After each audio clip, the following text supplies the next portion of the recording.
At a pivotal point in the season, the Anaheim Ducks and Los Angeles Kings renewed their rivalry with a demanding home-and-home series that carried weight for both teams. Anaheim entered the weekend searching for momentum after finally snapping a long winless stretch earlier in the week. Once leaders in the Pacific Division, the Ducks had slid out of the playoff picture and desperately needed signs of life. The Kings were not in freefall to the same degree, but their inconsistent stretch had also pushed them outside postseason position, adding urgency to both sides of the matchup. The Ducks arrived shorthanded and reshuffled. Key offensive pieces were unavailable, forcing Anaheim to lean on depth and adaptability.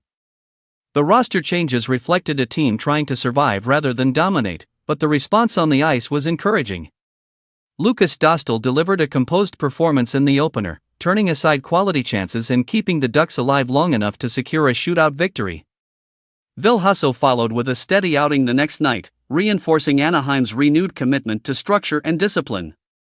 Los Angeles received solid goaltending as well, but the weekend ultimately became a lesson in fine margins.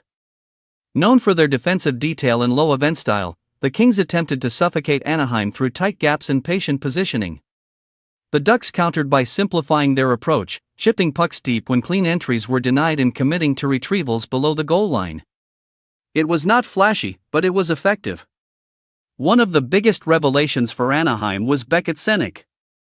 The young winger was electric throughout the series, creating offense through anticipation, effort, and confidence.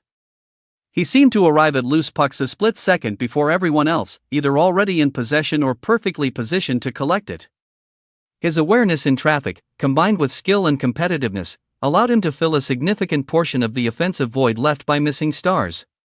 Every shift carried purpose, and his presence alone altered how Los Angeles defended. Defensively, the Ducks made a clear adjustment. After allowing dangerous looks early in the first game, Anaheim tightened coverage, prioritizing the low slot and rebounding battles. Centers and defensemen worked in unison to box out, deny inside positioning, and eliminate second chances. Even when the Kings tried to stretch coverage by pulling pressure higher, the Ducks refused to abandon the areas that mattered most. Anaheim also found success by activating defensemen in the offensive zone.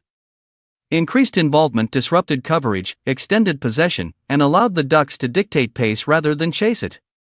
The cycle game flourished, keeping the puck away from danger and wearing down the Kings. Another positive was Tim Washe, who continues to grow with each shift. His forechecking presence, puck protection, and growing confidence at the faceoff dot have added reliability to the lineup. His first NHL goal was a reflection of effort and persistence, not luck. The Ducks are still outside the playoff picture, but the signs are real.